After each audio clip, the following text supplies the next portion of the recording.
Bueno, hola a todos y a todas, espero que estén muy bien, que estén cuidándose en casa. Estamos en un momento muy complicado.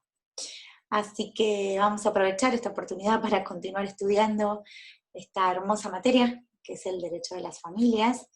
Y en esta oportunidad a mí me toca trabajar junto con ustedes la unidad temática 5. Ustedes vienen ya escuchando la clase del doctor Vítola, que es quien comienza con esta unidad temática. La unidad temática tiene por eje o por objeto el régimen patrimonial matrimonial, o sea, el régimen patrimonial del matrimonio, y puntualmente conmigo van a ver el régimen de comunidad de ganancias, y posteriormente al final de la clase vamos a charlar de los contratos entre cónyuges. Esto es sumamente importante, esta unidad temática, el régimen patrimonial matrimonial, porque a partir de este se deriva lo que tiene que ver con la calificación de los bienes. Eje transversal en, yo diría, todo el derecho de las familias y puntualmente en el derecho sucesorio.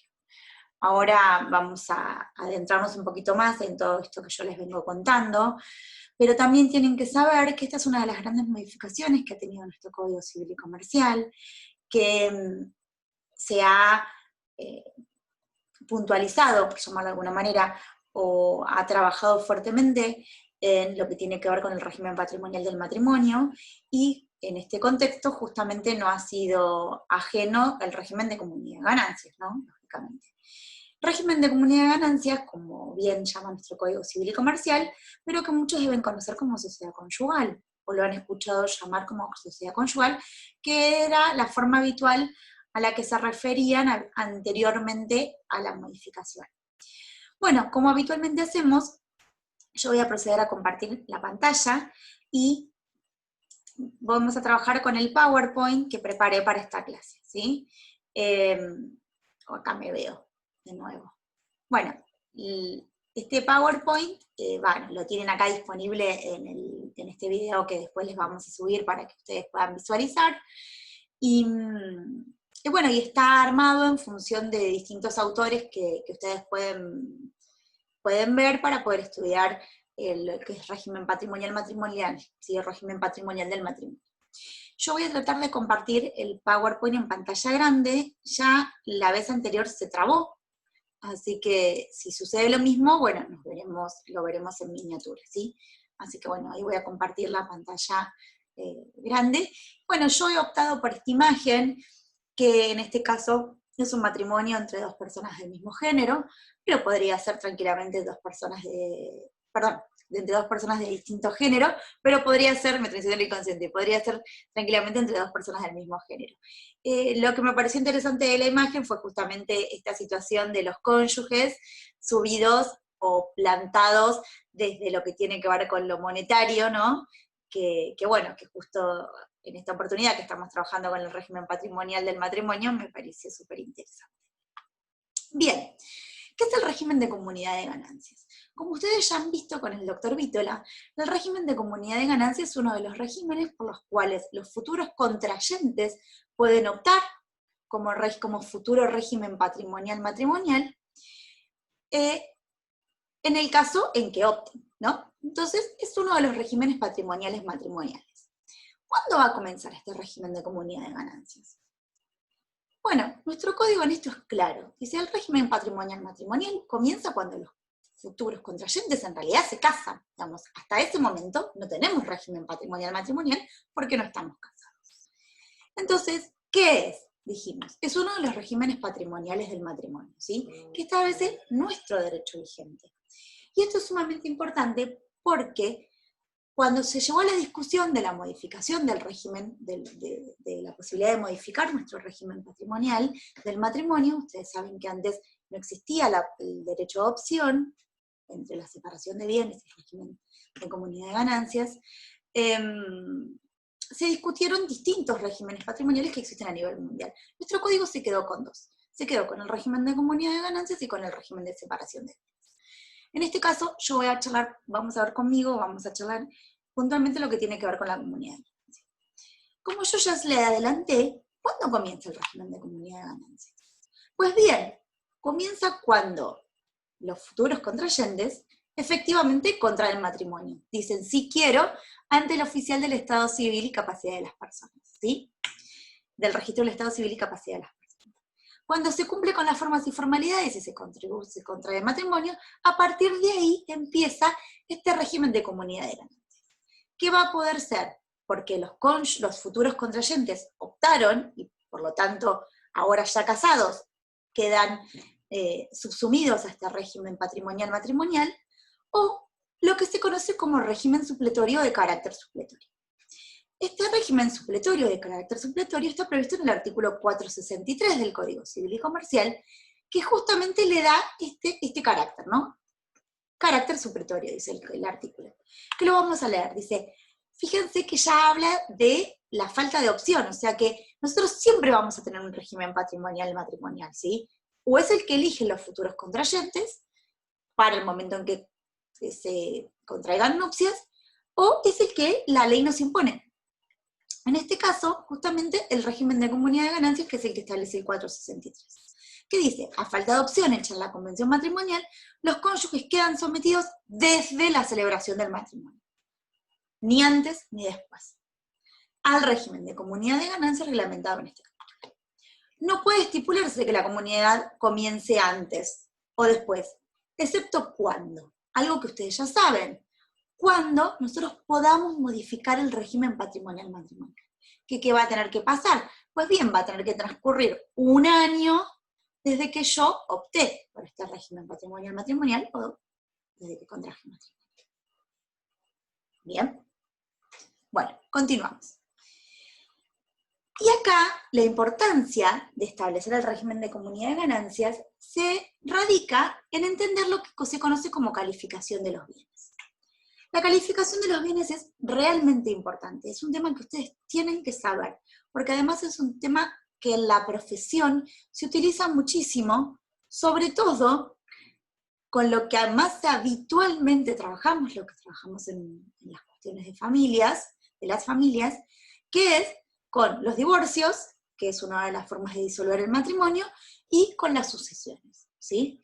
Entonces yo opto por estas dos formas de disolución del vínculo matrimonial, ustedes ya saben que hay otras, pero digo, me importa que les quede claro que esto es con lo que ustedes van a trabajar. Entonces es sumamente importante saber la calificación de los bienes. Y la importancia de la calificación en el régimen de comunidad de ganancias justamente tiene que ver porque yo debo saber si un bien es propio o es ganancia, ¿sí? Nuestro Código Civil y Comercial establece dos calificaciones, que son bienes propios y bienes gananciales. Y acá también el Código ha hecho una gran modificación, porque ha puntualizado en los artículos 464 y 465, en sus distintos incisos, cuáles son los bienes propios y cuáles son los bienes gananciales, para evitar confusiones. Ustedes ya saben que una de las cuestiones sumamente importantes que ha tenido este código es que fue dirigido a aquellas personas que no eran abogadas, es decir, para los legos, para que aquel que tuviera alguna duda y decidiera consultarlo pudiera entenderlo. Por lo tanto, vamos a ver que en general no presenta grandes dificultades esta parte, ¿sí? Sí, es larga, así que vamos a tratar de hacerlo lo más dinámica posible, y es, como yo ya les decía y les reitero, sumamente importante para lo que va a ser nuestro trabajo profesional. Dos cuestiones a tener en cuenta respecto entonces de la calificación de los bienes, que al momento de la disolución del vínculo matrimonial es el que nos va a decir cómo se van a dividir los bienes. ¿Por qué? Y porque, por ejemplo, en una sucesión no es lo mismo que el único bien que haya sea un bien ganancial que sea un bien propio del causante. El causante es el que fallece, ¿no? Fallecido. No es lo mismo. ¿Por qué? Y porque tendremos que ver ahí quiénes son los herederos, cómo heredan, ¿sí? Bueno, algo que ya nos vamos a ir metiendo más adelante. Entonces, la calificación de los bienes es sumamente importante para saber cómo se va a dividir ese patrimonio, ¿sí? Y además, porque las partes no pueden voluntariamente, y acá sí se limita la autonomía de la voluntad, decidir qué calificación aportarle a los bienes, sino que por el contrario, las normas que establece esta parte del Código Civil y Comercial son de orden público. No van a poder ser, por lo tanto, alteradas ni modificadas voluntariamente por los cónyuges o las cónyuges. Bien, perdón, me fui. Entonces, ¿cómo va a ser la calificación de los bienes?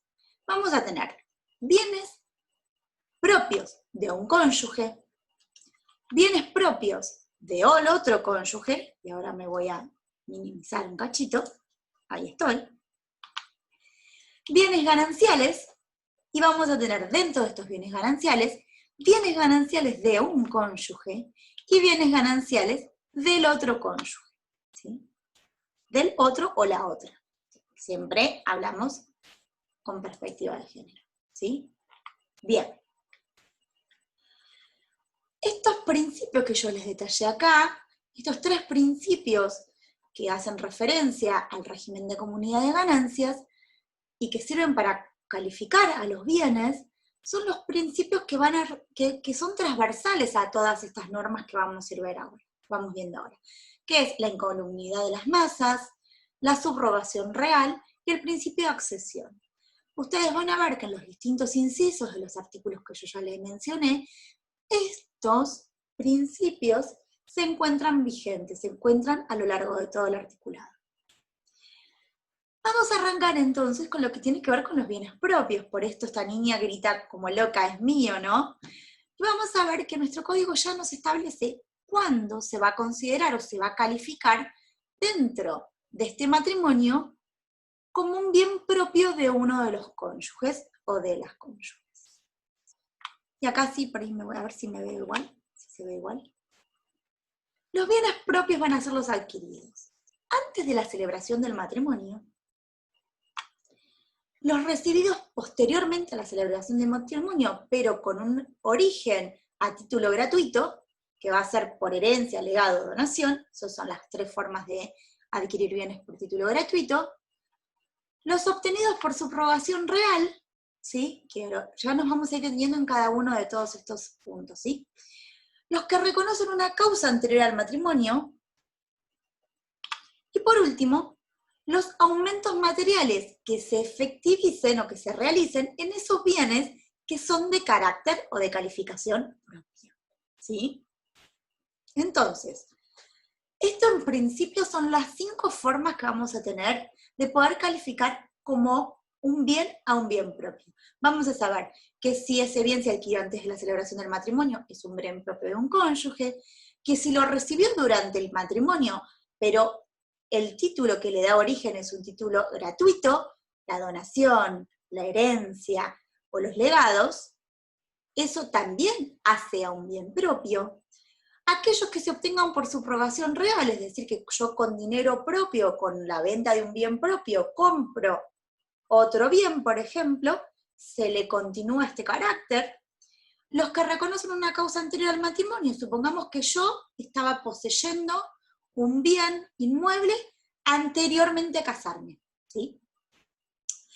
Y aquellos aumentos que se le hagan, por eso hablamos del principio de accesión, ¿se acuerdan? Bueno, aquellos aumentos que se le hagan a los bienes que ya tengan esta calificación propia. Supongamos que yo tengo un terreno, ¿sí? El terreno, un baldío, y le construyo una casa. Si ese terreno baldío era mío, lo había adquirido yo antes de la celebración del matrimonio, esta casa que yo le construyo va a ser mía. Lo que va a tener el otro cónyuge es un derecho a recompensa. Pero ya nos vamos a detener puntualmente en cada uno de estas particularidades. Bien, y acá, para no discriminar, teníamos una niña, ahora tenemos un niño. Podríamos tener un niñe, ¿no? ¿Por qué no? Bien, bueno, vamos a ver un poco entonces estos bienes que son introducidos al matrimonio. ¿Por qué? Porque puede ser que yo lleve bienes al matrimonio, que yo no es que yo llegue al matrimonio con los bolsillos vacíos. Puede ser que tenga mucho dinero, que tenga muchas acciones, que tenga muchos inmuebles, o muebles registrables, o muebles de gran valor, digo, muchísimas joyas. Entonces, todo esto importa al momento de saber cómo va a ser la disolución de este matrimonio. Entonces, ¿qué dice el 464? Que es el artículo del Código Civil y Comercial que va a detallar en todos sus incisos los bienes propios de uno de los cónyuges.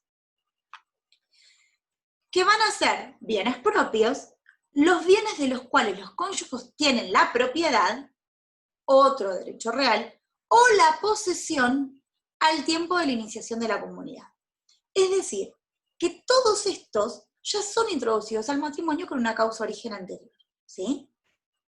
Yo ya tenía la propiedad, o tenía otro derecho real sobre ese bien, o ya tenía la posesión. Puedo no tener la titularidad, pero puedo tener la posesión. ¿Cuándo? ¿A qué momento? Al momento en que yo inicio la comunidad. ¿Cuándo voy a iniciar la comunidad? Ya vimos que puede ser al momento de contraer matrimonio, por carácter supletorio o por opción de las partes, de los futuros contrayentes, o si modifico el régimen patrimonial matrimonio.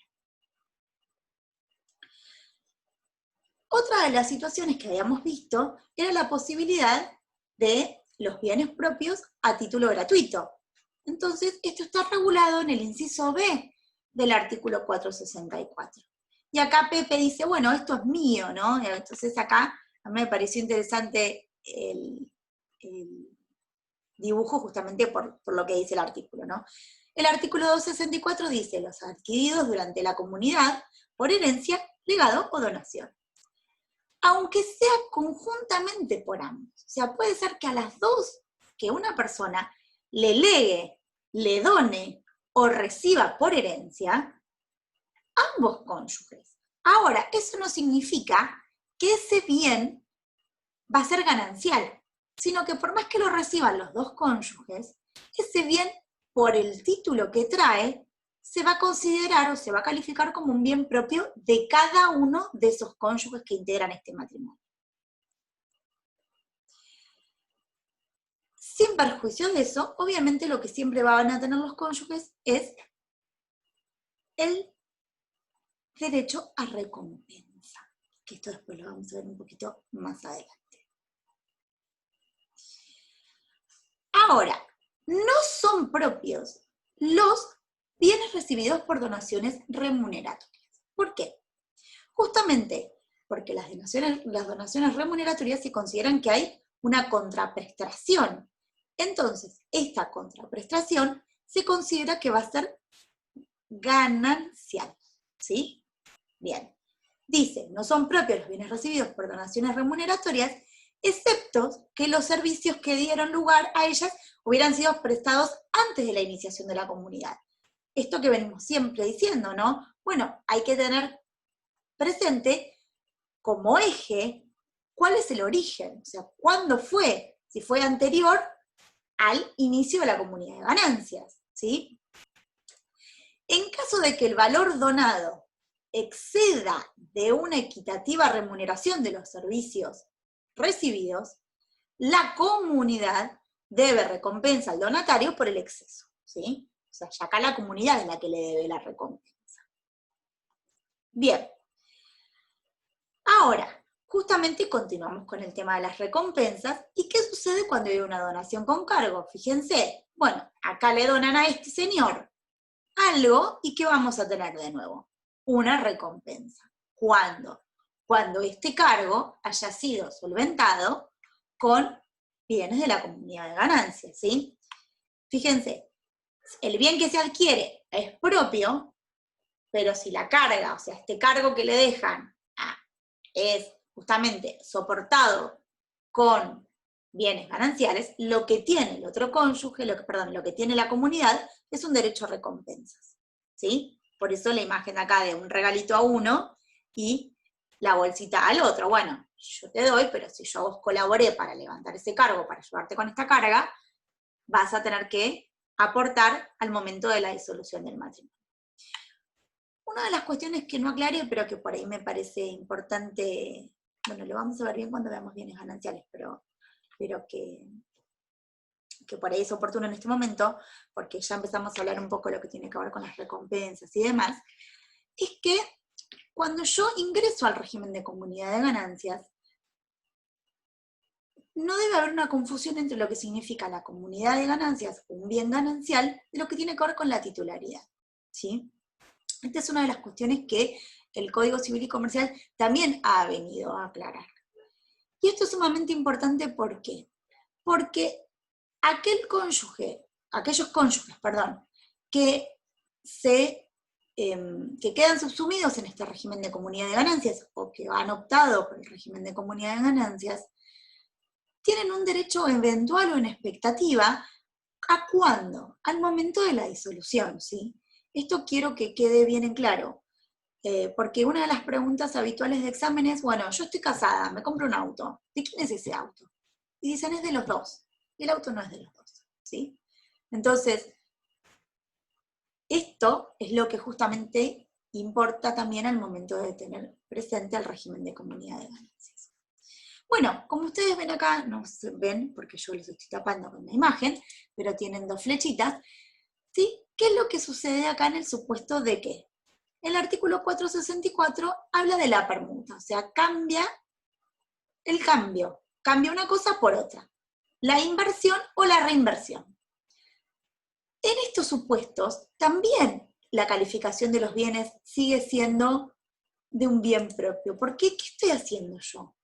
Estoy permutando, estoy invirtiendo dinero que ya era propio, ¿sí? O estoy haciendo la reinversión de una venta, esto que hablábamos hoy de decir, bueno, yo vendo y compro con lo que vendí. Yo tengo una casa que la adquirí por herencia. Esa casa es de calificación propia.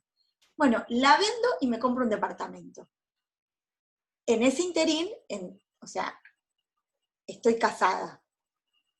Ese bien que yo adquiero va a tener la misma calificación que tenía mi primera casa, que era un bien propio, ¿sí? El 264 inciso C dice, los adquiridos por permuta con otro bien propio mediante la inversión de dinero propio o la reinversión del producto de la venta de bienes propios, sin perjuicio, obviamente, de la recompensa debida a la comunidad, si hay un saldo soportado por esto. Supongamos que la venta de este inmueble que yo les decía eran $70.000 y el departamento que compramos costaba $80.000. Y voy a poner estas proporciones a propósito. Estos $10.000 de diferencia van a tener que ser tenidos en cuenta al momento de la disolución del vínculo matrimonial y la partición para ver cómo resolvemos el tema de los bienes. Sin embargo, dice, si el saldo es superior al valor del aporte propio, el nuevo bien es ganancia. Por eso es que yo les decía, a propósito les pongo este ejemplo, de una diferencia de $10.000 y no de $70.000, porque si el saldo es mayor, ahí sí se modifica el carácter del bien, la calificación, ¿sí? Sin perjuicio, obviamente, de, en este caso, yo que era cónyuge propietaria, de lo que me van a deber a mí ahora, ¿sí? Sin perjuicio del derecho a recompensa que tengo yo sobre este bien. ¿Por qué? Y bueno, porque si yo puse $70.000 y el bien costó $180.000, bueno, la comunidad me debe $70.000, que es lo que yo aporté. También lo que sucede con los créditos o indemnizaciones que subrogan el patrimonio de los cónyuges a otro bien. Supongamos que yo cobro una indemnización, bueno, y me compro una moto. Bueno, pues bien, si esa indemnización es propia, esa moto va a tener calificación propia, ¿sí? Ahora nos vamos a detener un poquitito en lo que tiene que ver con las indemnizaciones. ¿Cuál es el fundamento de este inciso? Justamente la incolumnidad, que es del que yo hablaba hoy, cuando hablaba como principio, ¿sí? Mantener incolumne el patrimonio de los cónyuges, que uno no salga perdiendo en la comunidad de ganancias, que uno no salga perdiendo al haber contraído matrimonios. O sea, ni uno se enriquezca a costa del otro, ni el otro se empobrezca. ¿Se entiende? Bien, continuamos entonces. Al 464 inciso C y al 464 inciso D debemos sumarle el artículo 466 en el segundo párrafo. ¿Por qué? Porque la importancia de esto que venimos hablando, de la inversión, de la reinversión de los bienes o la permuta, además es justamente establecer en las escrituras el carácter que tienen cada uno de los bienes. Este carácter propio, ¿sí? Que el cónyuge, porque acá ya estamos casados, ya lo venimos diciendo, va a tener que manifestar el otro cónyuge, el que no tenía el bien, va a tener que manifestar que este nuevo bien se adquirió en forma o con la calificación propia, ¿sí? ¿Qué sucede si se niega? Bueno, pues en ese caso tendremos que pedir una declaración judicial a fines de que se acredite que este nuevo bien ha sido adquirido con bienes propios, ¿sí? Bien, creo que de esto no me queda nada más por decir. Pero bueno, es muy importante que entiendan esto de la inversión, reinversión, digamos, cómo continúa la calificación del bien, ¿sí? O sea, yo tenía algo, lo vendí, yo tenía algo con una calificación propia, estoy casada, lo vendo, adquiero otra cosa, pues bien, si es del mismo valor o no queda un saldo mayor, ¿sí? Para que no se convierta en un bien ganancial, ese bien tiene carácter propio. Una de las cuestiones que se ha dado en plantear es la calificación dual.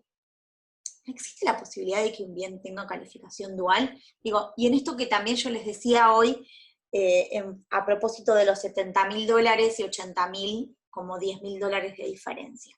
Como podríamos pensar, bueno, a ver, una parte del bien, o sea, y hablamos de porcentajes, es ganancial y otro porcentaje es propio. Bueno, nuestro código ha desestimado esta posibilidad y ha dejado dos opciones. Si el mayor valor aportado es propio, el bien es propio, que es lo que veíamos recién en el ejemplo que yo les di, ¿sí? Por eso yo puse 70.000 y 10.000. Ahora, justamente se va a dar la otra posibilidad. Si el mayor valor es ganancial, el bien es ganancial y lo que hay siempre es un derecho a recompensa de cada uno de los cónyuges respecto a la situación que se dé. Bien. Vamos a continuar además ahora con lo que tiene que ver con las canteras. Yo acá le puse una imagen, ¿sí?, de las minas y canteras, porque el código también ha venido a aclarar esta situación y ha establecido que los productos de los bienes propios, con excepción de la imagen que está ahí, que son las minas y canteras, que ellas sí son gananciales, los productos de los bienes propios son bienes propios, ¿sí? Bien. Dice el 464, los productos de los bienes propios, con excepción de las canteras y minas. Son bienes propios de cada uno de los cónyuges. Acá lo que nosotros tenemos que tener también presente, para poder entender lo que estamos hablando, es la diferenciación que hace el artículo 233 del Código Civil y Comercial, que es el que nos va a establecer qué son los frutos y qué son los productos, ¿sí? Los frutos son los objetos que un bien produce sin que se produzca una alteración de la sustancia de ese bien. En cambio, el producto es un objeto que se obtiene que no es renovable y que una vez que ya fue separado del objeto originario que le da lugar, o sea, ya alteran la sustancia, alteran ese bien, ¿sí? Bueno, en este caso, los bienes propios de uno de los cónyuges, los productos, los bienes propios, tienen calificación propia. La excepción está dada por las minas y canteras, que lo vamos a ver puntualmente cuando veamos bienes gananciales. Otra de las cuestiones que ha aclarado el Código Civil y Comercial es qué pasa con las crías de ganado, ¿sí? Y lo mismo dice el inciso F, las crías de los ganados propios que reemplazan el plantel a los animales que faltan por cualquier causa son bienes propios. Sin embargo, fíjense cómo siempre el código hace un juego para tener en cuenta situaciones que suceden en los hechos. Ahora, ¿qué pasa si yo aporté, por ejemplo, para mejorar la calidad del ganado? ¿Sí? Vieron que la gente que se dedica al campo muchas veces lo que tiene que ver con la reproducción mejora la calidad de las crías. Entonces, bueno, en este caso, si yo mejoré la calidad de la cría de ganado, tendré un derecho a recompensa, ¿sí? La comunidad le va a deber al cónyuge que aportó esta parte un derecho a recompensa, y las crías, en ese caso, si se ha mejorado la calidad, son gananciales, no son propias. ¿Sí? Bien. Otro de los bienes propios que habíamos visto, y que venimos ya viendo, son aquellos que reconocen una causa anterior al matrimonio. Y el Código Civil y Comercial en el 264, a partir del inciso G, ha puntualizado cuáles son estas causas anteriores a la celebración de las nupcias. Dice el 264.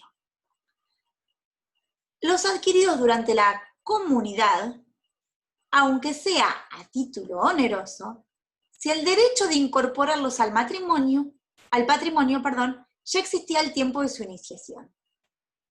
Inciso G. Inciso H. Los adquiridos en virtud de un acto anterior a la comunidad, viciado de nulidad relativa, confirmado durante ella. O sea, el acto estaba viciado y se confirma durante la comunidad.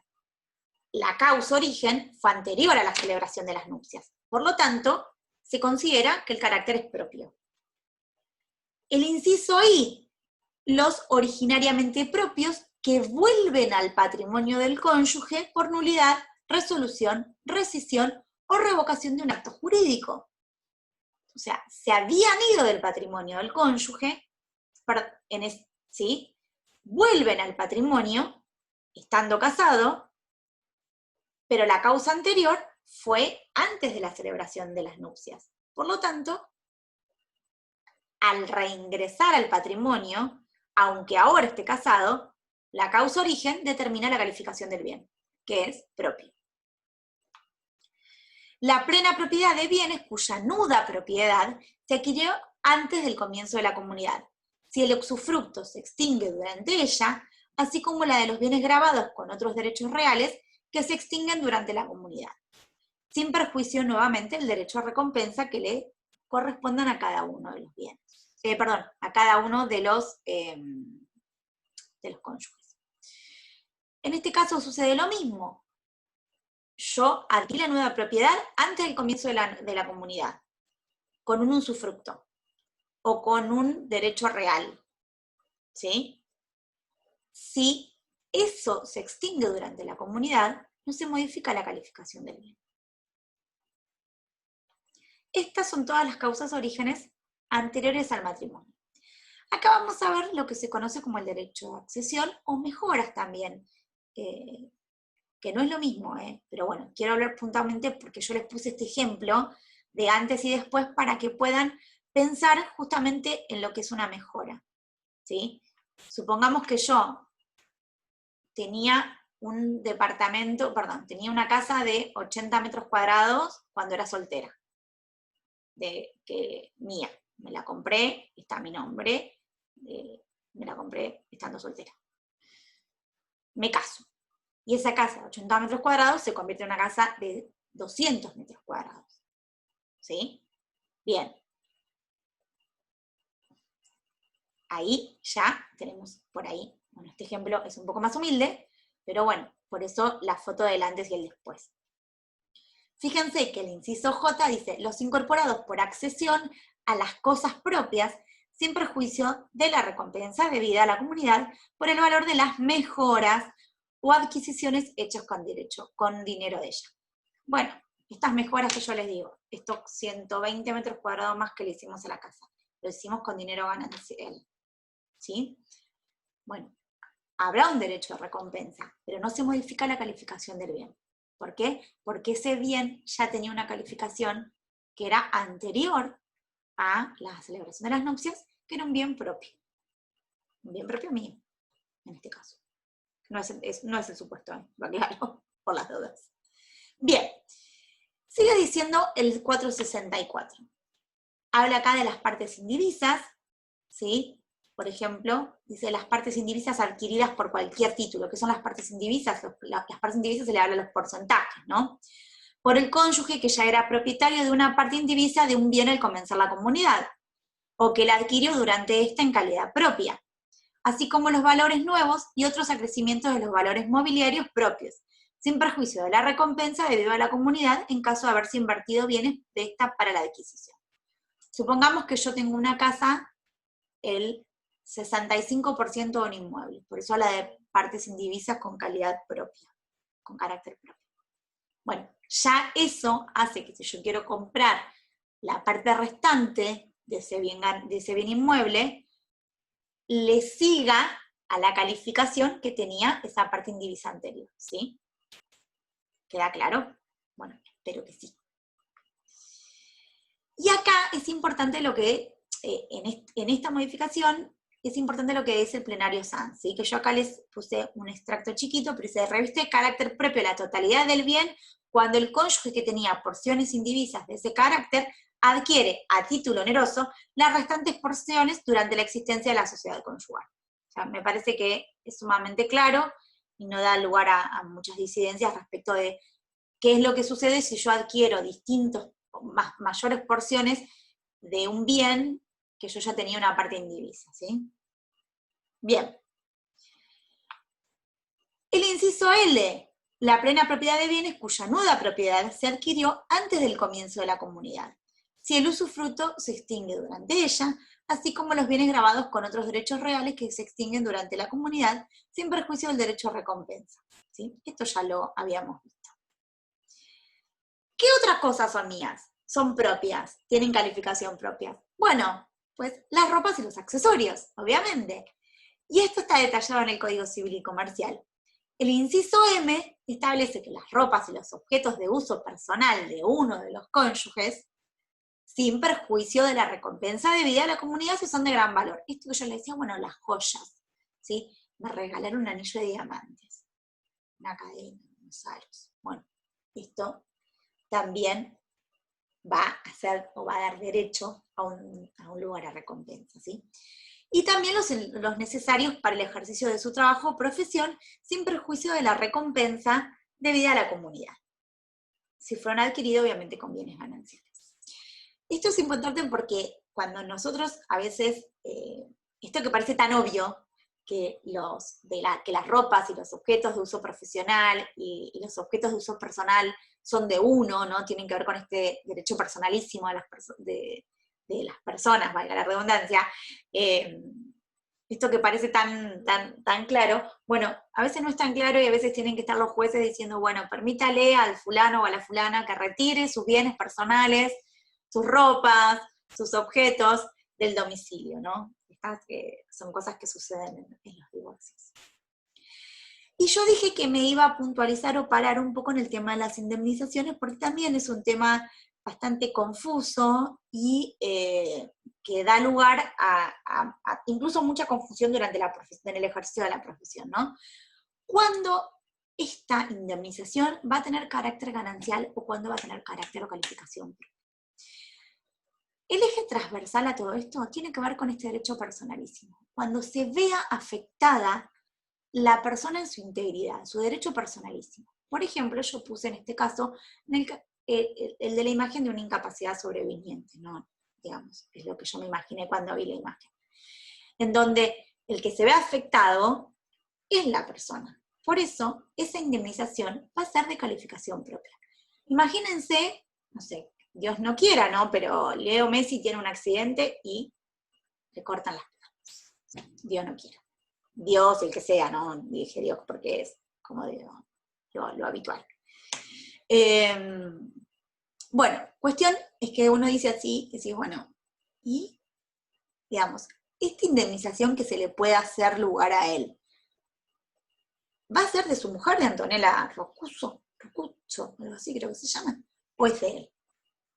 Y el daño moral que se le va a generar a él, y el daño físico y psicológico se le genera a él, porque él es el jugador de fútbol que pierde sus piernas, sin perjuicio de lo que le corresponda después a la mujer, eso después lo veremos, ¿sí? Entonces, por eso me parece importante detenernos en esto que se consideran como indemnizaciones. Yo acá les distinguí las dos situaciones puntuales, ¿no? En donde dice los daños personales que ha padecido él, la esposa o esposa, que percibe la reparación por ese menoscabo, ¿sí? Si el daño resarcible es la incapacidad permanente, la indemnización es propia, porque el que se encuentra afectado es uno mismo, ¿sí? Esta esfera personalísima del sujeto dañado. Y lo mismo sucede en el caso del daño moral en función de lo que dice como consecuencias no patrimoniales del artículo 464. Esto está regulado en el inciso N. La excepción es el lucro cesante. ¿Y por qué la excepción es el lucro cesante? Porque el lucro cesante tiene que ver justamente con lo que la persona va a dejar de recibir y se subrogan los frutos, ¿sí? Entonces, esos frutos que deberían haberse obtenido con el trabajo. Por ejemplo, los millones que hubiera ganado Lionel Messi jugando al fútbol. Es su profesión, es su laburo. Bueno, entonces, esto sí se convierte en ganancial. La excepción en el inciso N a las indemnizaciones con carácter personalísimo tiene que ver, perdón, con carácter personalísimo y con lo que lo lleva a la calificación propia, tiene que ver justamente con el lucro cesante, ¿sí? Y esto también está establecido expresamente en el inciso N. ¿Qué es lo que sucede en caso de fallecimiento? Seguimos con el tema de las indemnizaciones. Bueno, acá vamos a tener que partir de un eje que es que ya no hay comunidad de ganancias, ¿sí? Entonces, esto es lo que nos va a marcar la pauta de trabajo, de decir, bueno, acá ya no tengo comunidad de ganancias. ¿Por qué? Porque ya se disolvió el matrimonio. Miren que voy a tomar un poquito de agua. Bien, entonces, por lo tanto, ya ahí no vamos a poder hablar de comunidad de ganancias. No podemos hablar de una indemnización en términos de comunidad de ganancias o en términos de bienes gananciales porque no vamos a tener más comunidad de ganancias. Eso es lo primero que tenemos que tener en cuenta. Y segundo, que esto tiene que ver con el cónyuge supérstite, ¿sí? O sea, es un resarcimiento al daño que se le genera al cónyuge supérstite, o en su caso a los herederos, ¿sí? Y por eso esto es personal del esposo beneficiario. Sin perjuicio, obviamente, de que yo tenga lugar a reclamar los gastos que debieron efectuarse con motivo del hecho que provocó el deceso, ¿sí? Como dice acá, por ejemplo, el pago de los honorarios médicos, internaciones, medicamentos y demás, ¿sí? Ahora, esos gastos no tienen que ver con el derecho indemnizatorio. Son gastos, ¿sí? Espero que haya quedado claro. Y esto está establecido expresamente en el 465. Fíjense cómo ya nos vamos corriendo casi del 464 y ya empezamos a irnos un poquito más lejos y ya casi estamos llegando a los bienes gananciales. Dice, no son gananciales las indemnizaciones percibidas por la muerte del cónyuge, incluso las provenientes de un contrato de seguro, sin perjuicio, en este caso, de la recompensa debida a la comunidad por las primas pagadas con este dinero. ¿Esto en dónde se va a disolver, a resolver? En el proceso sucesorio. Entonces, el porqué también de la importancia de entender la calificación de los bienes. Porque todo esto se ve, digamos, ese palmario en el momento en la disolución del vínculo matrimonial y en este caso cuando tengamos que iniciar el proceso sucesorio, cuando hay un fallecimiento. ¿Qué pasa con la pensión o la jubilación? Acá como están estos abuelitos. Digo, claramente la jubilación o la pensión también son bienes propios, ¿sí? Digo, y en esto no hay duda, no debiera haber duda. Ahora, sin perjuicio, obviamente, jubilación, pensión y el derecho a percibir alimentos, ¿no? En esto no quedan dudas. ¿Por qué? Porque supongamos que yo hoy estoy casada con una persona. Entonces, bueno, comparto mi jubilación o mi pensión. Pero en el momento en que yo me convierta en viuda o me divorcie, yo me llevo mi pensión y mi jubilación. No tengo nada que darle al otro en función de eso, respecto de eso, ¿sí? ¿Por qué? Porque esto tiene que ver con un derecho que es inherente a la persona, ¿sí? Entonces, lo que sí va a tener carácter ganancial van a ser aquellas cuotas devengadas durante la comunidad. Eso sí. Pero piensen en esto que yo les estoy explicando.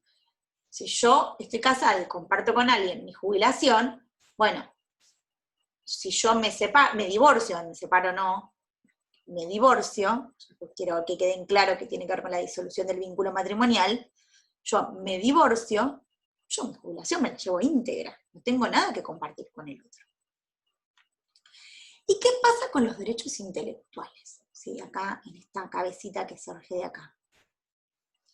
Pues bien, los derechos intelectuales también son bienes propios. dice el inciso O, la propiedad intelectual artística o industrial, si la obra ha sido publicada o interpretada por primera vez, la obra artística ha sido concluida, o el invento, la marca o el diseño industrial han sido patentados o registrados antes del comienzo de la comunidad. Volvemos a lo mismo.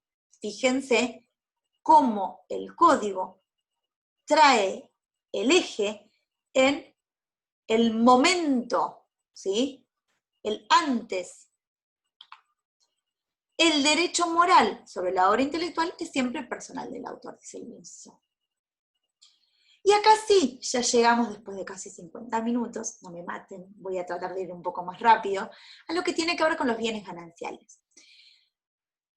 Es importante entender bien los bienes propios, porque los bienes gananciales hacen este juego. Fíjense que el artículo 464 hace un constante juego de sin perjuicio de tal cosa, sin perjuicio del derecho a recompensa, sin perjuicio de, o las crías de los ganados, con excepción de. Entonces ya en algún punto también empezamos a ver lo que tenía que ver con los bienes gananciales. ¿Y qué son los bienes gananciales? Bueno, los bienes gananciales van a ser aquellos bienes que se van a formar cuando, desde que contraigo matrimonio, ¿sí?, conforman la masa común de los cónyuges. Y respecto a los que cada cónyuge tiene un derecho eventual, un derecho en expectativa, un derecho potencial sobre aquellos bienes que son adquiridos durante la comunidad. ¿Sí? Que se va cuando se hace material, cuando se efectiviza este derecho eventual que yo tenía, al momento de la disolución del vínculo matrimonial.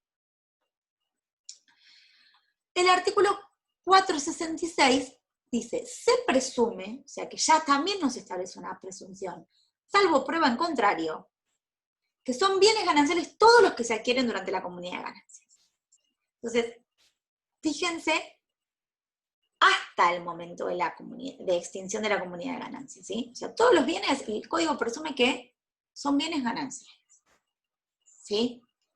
Y respecto de terceros, no es suficiente la confesión de parte, o la confesión de los cónyuges diciendo, bueno, sí, la verdad es que lo compramos con bienes propios de mi cónyuge. Bueno, esto no sirve a los fines de la calificación de los bienes, porque recuerden que decíamos que acá no entra la autonomía de la voluntad. Acá lo que impera es el orden público. Por lo tanto, los cónyuges no pueden cambiar el carácter o la calificación de ese bien, ¿sí?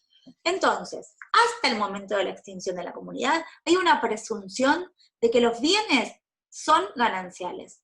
Y por ende, es importante lo que veamos del 464, inciso C, más el inciso D, más el 466, que dice que debe dejarse asentado en la escritura pública que la adquisición ha sido con bienes propios. ¿Sí? Bien. ¿Cuáles van a ser bienes gananciales? Bueno, el primer inciso, el A, es el que se llama el inciso por excelencia, ¿sí? ¿Por qué? Porque es aquel que se va a dar cuando los cónyuges adquieren a título oneroso algún bien, o comenzaron a poseer durante la comunidad, ¿sí? En conjunto. Puede ser que lo hayan hecho la posesión, como dice acá en el artículo. Dice, los creados, adquiridos por título oneroso o comenzados a poseer durante la comunidad por uno u otro de los cónyuges o por ambos en conjunto, ¿sí? Siempre que no estén incluidos en la enunciación del artículo 464. ¿Qué quiere decir esto? Comenzamos a poseer en conjunto, los dos, estamos casados, tenemos una comunidad de vida. ¿Sí? Recuerden que acá también lo que prima es el tema de la comunidad de vida, respecto de la posesión. Entonces, ¿cuál es la excepción? Bueno, el 464. Así que ahí hay que tener mucho recaudo cuando uno le pregunta a un cliente, bueno, a ver, ¿cuándo comenzaste a poseer? ¿Estabas casado o no estabas casado? ¿Por qué?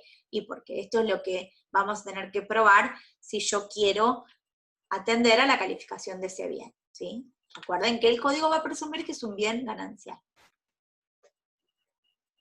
Bueno, me gané la lotería. Me gané el gordo de Navidad, ¿sí?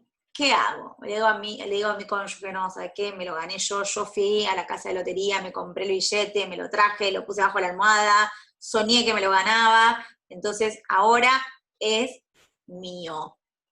Y el código me dice que no.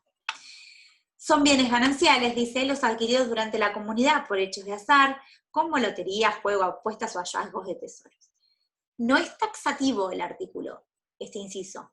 Entonces, ¿qué quiere decir? Acá están enunciados solo algunos de los juegos de azar, pueden ser otros.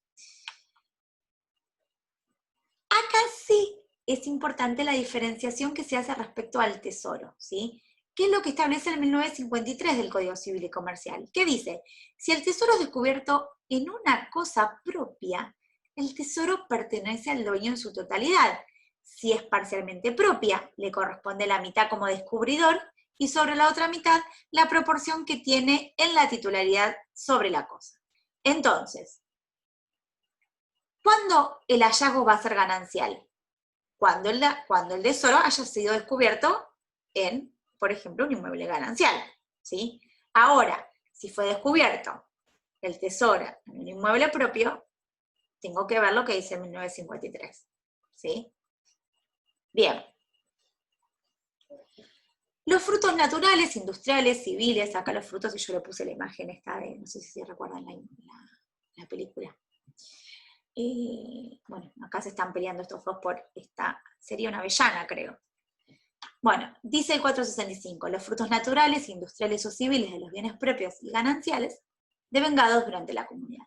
Los frutos, todos los frutos, son gananciales, ¿sí? Y acá volvemos a lo mismo, tenemos que tener presente el 233, que ya lo habíamos visto, ¿se acuerdan cuando hablamos sobre bienes propios, cuando hablamos de las minas y canteras? Vamos, yo les hago este juego para que ustedes vean cómo todas las normas se van relacionando.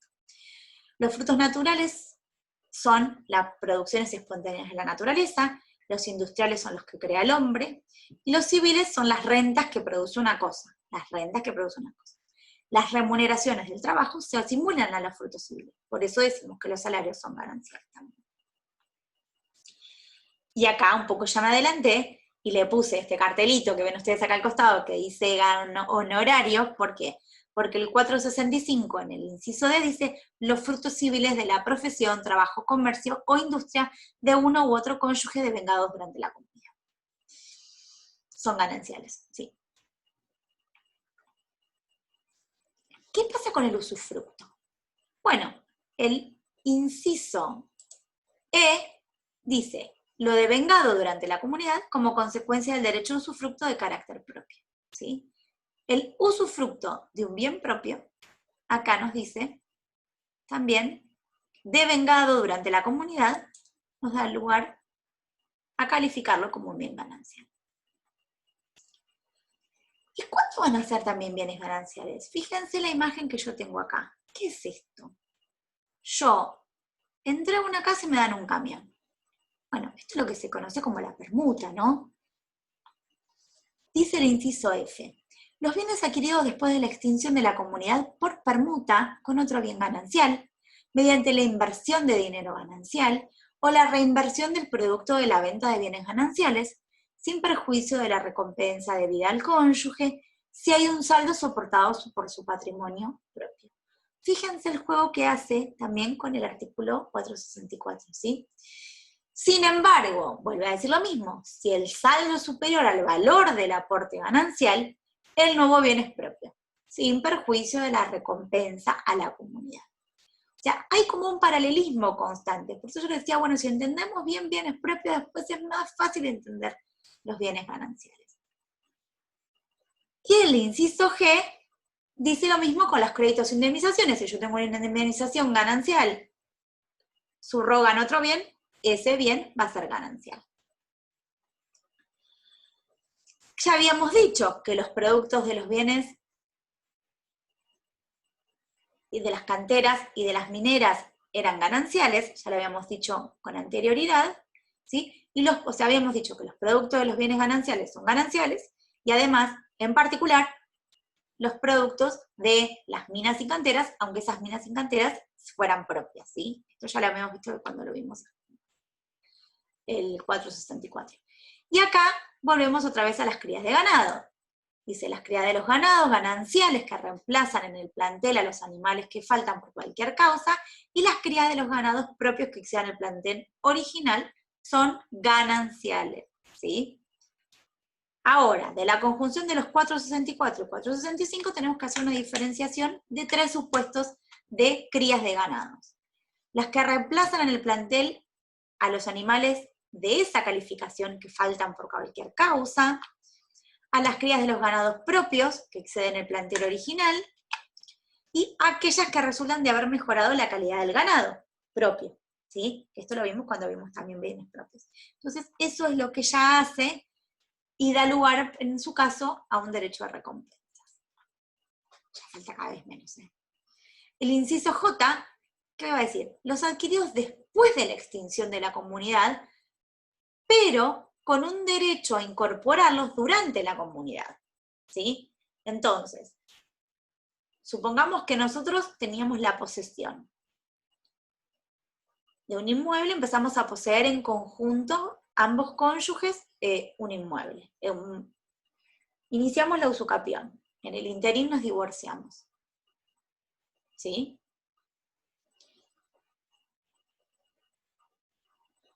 Bien. Los adquiridos por título oneroso durante la comunidad en virtud de un acto viciado de nulidad relativa, confirmado después de la disolución, y los originariamente gananciales que vuelven al patrimonio, o sea, los mismos supuestos que habíamos visto en el caso de los bienes propios, pero en los gananciales. Los originariamente gananciales que vuelven al patrimonio ganancial del cónyuge por nulidad, resolución, rescisión o revocación. Bien. Cuando por accesión, fíjense que volvemos al principio de la accesión, y yo acá le puse un dibujito, espero que se note que este caudal de agua es mayor a este, ¿sí? Son gananciales, entonces, los incorporados por accesión a las cosas gananciales, sin perjuicio de la recompensa que se deba por las mejoras a los bienes propios, ¿sí? Perdón, por las adquisiciones hechas con sus bienes propios. Sin perjuicio de eso, obviamente, vamos a tener un derecho a recompensa. Pero esto va a ser un bien ganancial. La accesión de un bien ganancial tiene también la calificación de ganancial. Lo mismo va a pasar con las partes indivisas. Yo acá le puse porcentajes de distintas personas, pero bueno, esto supuesto que ya lo habíamos visto con los bienes propios, lo mismo sucede con los bienes gananciales. Las partes indivisas adquiridas por cualquier título por el cónyuge que ya era propietario de una parte indivisa de carácter ganancial de un bien al extinguirse la comunidad, sin perjuicio de la recompensa debida al cónyuge en caso de haberse invertido bienes propios de este para la adquisición. El ñ, que habla de la nueva propiedad, es el mismo supuesto que veíamos hoy con los bienes propios, ¿sí? Que es cuando se va a dar, bueno, cuando se adquiere la nueva propiedad a título oneroso durante la comunidad, si ese usufructo se consolida después de la extinción, así como los bienes grabados con derechos reales, se extinguen también después de ella, y sin perjuicio, obviamente, del derecho a recompensa. ¿Cómo probamos? Esto que hicimos evidencia. Bueno, ¿cómo se prueba la calificación de un bien? Bueno, a ver. El 466 nos viene a establecer cómo se va a probar el carácter propio o ganancial. En principio, habíamos dicho que hay una presunción. ¿Cuál es esta presunción? Que los bienes adquiridos, desde que se contrae matrimonio hasta la extinción de la comunidad, se consideran bienes gananciales, ¿sí? Respecto de terceros, no es suficiente la prueba que tiene que ver con la confesión de los cónyuges de la calificación de ese bien. ¿Por qué? Porque acá estamos hablando de normas de orden público. Esto ya lo habíamos aclarado. Para que sea oponible entonces el carácter propio, ¿qué vamos a necesitar? Vamos a necesitar que se haya dejado establecido, en el caso de inversión, reinversión o permuta, que esta adquisición se hizo con bienes gananciales, ¿sí? O con bienes propios. La calificación del bien va a tener que quedar establecido en esta escritura.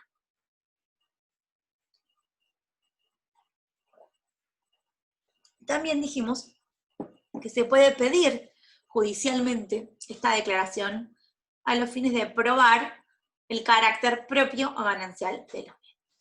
Bueno, voy a dar por concluida esta parte de la unidad, ¿sí? Parece más complejo de lo que es, mucho código, mucha doctrina en esto, ¿sí? Esto está establecido claramente en el libro de la doctora Chichile, pero bueno, pueden leer cualquier tipo de bibliografía que lógicamente tenga la normativa vigente. Cualquier duda nos escriben y nosotros, bueno, como siempre hacemos en las clases, vamos a trabajar sobre estos temas. Ahora vamos a pasar a la última parte de la bolilla, que tiene que ver con los contratos entre cónyuges. Algo que pareciera tan sencillo que no lo es, ¿sí? ¿Por qué? Porque cuando estamos casados no podemos celebrar cualquier tipo de contratos. Solamente se van a poder celebrar aquellos contratos que están permitidos entre los cónyuges. ¿Por qué? Porque lo que se tiene en cuenta acá es el patrimonio de los terceros y el resguardo y la buena fe, ¿sí? Lo que se intenta es evitar el fraude. Esto no está establecido en un artículo en particular del régimen patrimonial matrimonial, sino que está establecido en el artículo 1002, que habla de las inhabilidades especiales. Y dice, no se puede contratar el interés propio, y el inciso D habla puntualmente de los cónyuges. ¿De qué cónyuges? De los cónyuges bajo el régimen de comunidad entre sí.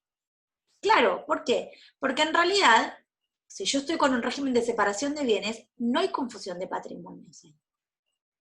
En cambio, y esto no puedo generarle ningún perjuicio a los terceros, a los acreedores, ¿sí? En cambio, en el caso del régimen de comunidad de ganancias, obviamente la situación es distinta, entonces ahí sí la norma ha sido estricta. Esta fue una incorporación que se hizo en la legislatura, no estaba preestablecido en el anteproyecto. Este inciso de esta situación de imposibilidad de contratación bajo el régimen de comunidad. Pero lo que se establece justamente es esto que yo les decía, acá yo les copié el predictamen que dice, la eliminación de la previsión de contratar entre cónyuges propicia conductas fraudulentas. ¿Por qué? Porque no estaba justamente, no lo habían puesto los codificadores. El fin principal de la prohibición es tratar de evitar los fraudes a los acreedores de alguno de los cónyuges, por lo que se sugiere su inclusión, y finalmente se incluye este inciso D en el artículo 1002. ¿Cómo se daría el fraude entre los cónyuges? Bueno, ¿cuál es el fundamento obviamente de la protección? Impedir cualquier maniobra que, ¿qué va a hacer? Intentar que evitar la aplicación del régimen imperativo, obviamente. Esto es algo que nosotros escuchamos muchos en los pasillos de tribunales. ¿Por qué? Porque decimos, bueno, che, no, mirá que te va a ocultar bienes. No, mirá, en realidad dice que tiene 10, pero tiene 50. Bueno, esto es lo que se conoce como el fraude, ¿no? El fraude de los cónyuges. ¿Y cuál es la idea? Que ninguno perjudique ni a los terceros, ni perjudique al otro cónyuge. O sea, se vaya, como está esta imagen acá que yo me voy a ocultar ahora, bueno, ni que este muchacho se vaya corriendo, o muchacha, o muchache, se vaya corriendo con acá, con estos verdes, no quiero decir dólares porque no sé si son dólares, pueden ser de otra moneda, pero bueno, en principio la idea ¿cuál es? Es que no se vaya corriendo, no oculte bienes a la comunidad, ¿sí? ¿Por qué? Porque justamente hay derechos que están protegidos. Se protege la vivienda familiar, se protege los bienes que integran esta vivienda familiar, los bienes muebles que se conoce como el ajuar, la ganancialidad, ¿sí? Por la calificación propia de los bienes, que ya vimos la importancia que tiene, y este deber de contribución que tienen los cónyuges durante el matrimonio, que nosotros ya lo hemos estudiado también. Entonces, justamente lo que dicen aquellos que han querido incorporar este inciso D al artículo 1002, es que es necesario, o que era necesario, perdón, y finalmente por eso quedó, la incorporación a los fines de evitar el fraude.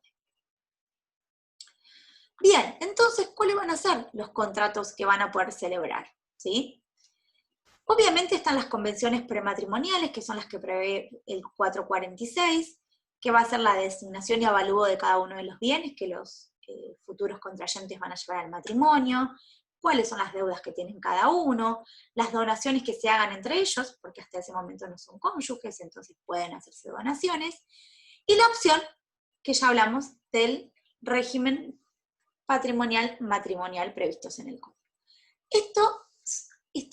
establecerlo como contrato entre cónyuges, y es una de las críticas que se hace, porque en realidad no están casados. Entonces son aquellos contratos que van a poder seguir celebrando siendo solteros o divorciados, o viudos, ¿sí? Cualquier estado civil que tengan menos casado.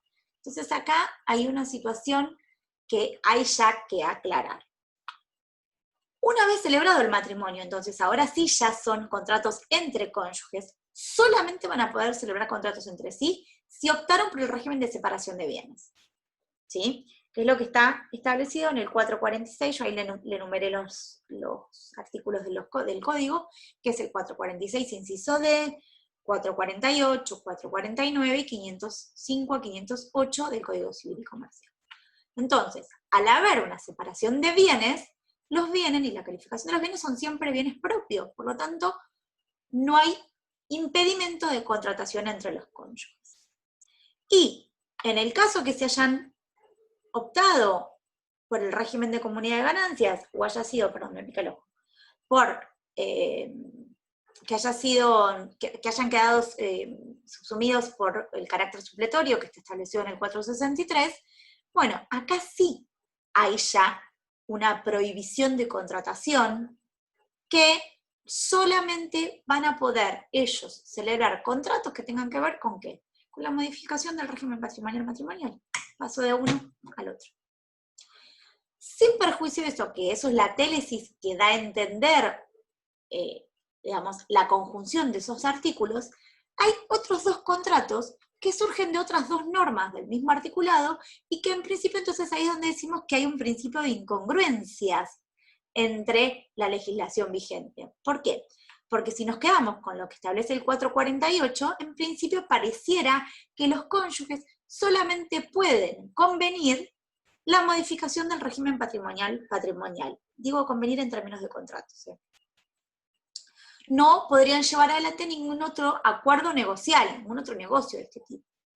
Pero, por eso decimos que las normas, que hay una incongruencia en las normas, porque tenemos dos contratos, además, que los cónyuges pueden llevar adelante, y que están establecidos en el mismo código, que es el mandato, que está establecido en el 459, y la constitución de sociedades, que está establecida en el artículo 27 de la última modificación que se hace a la ley societaria en la ley 26994. El 459 establece que uno de los cónyuges puede dar poder al otro para representarlo en el ejercicio de las facultades que el régimen matrimonial le atribuye, pero no para darse a sí mismo el asentimiento. Obviamente, o sea, yo no voy a poder facultar a mi cónyuge a través de un poder para que dé mi asentimiento. El asentimiento es personal, pero para otras cuestiones sí yo le puedo dar un mandato, ¿sí? Y también el 474. Si uno de los cónyuges administra los bienes del otro sin mandato expreso, se aplican las normas del mandato o de la gestión del negocio según sea el caso. Y el artículo 27, como ya decíamos, de la Constitución de Sociedades, de la Ley de Sociedades, de la 19950, dice que los cónyuges pueden integrar entre sí sociedades de cualquier tipo, y las reguladas en la sección cuarta. O sea que cualquier tipo de sociedades pueden llevar adelante los cónyuges. Entonces acá es donde hablamos de estas incongruencias. Bueno, creo que ya hemos hablado un rato largo, ¿sí? Espero no aburrirlos, no haberlos aburrido. Voy a dejar de compartir pantalla. Ahí estamos. Bueno, espero no haberlos aburrido. Espero que no se les haya hecho muy largo. Espero haber sido clara. Obviamente cualquier duda que tengan respecto a este tema o cualquier otro, estoy a disposición. Y bueno, en principio nos estamos viendo en la próxima edición, como digo yo, de esta materia, ¿sí? Bueno, síganse cuidando, que es muy importante en este momento.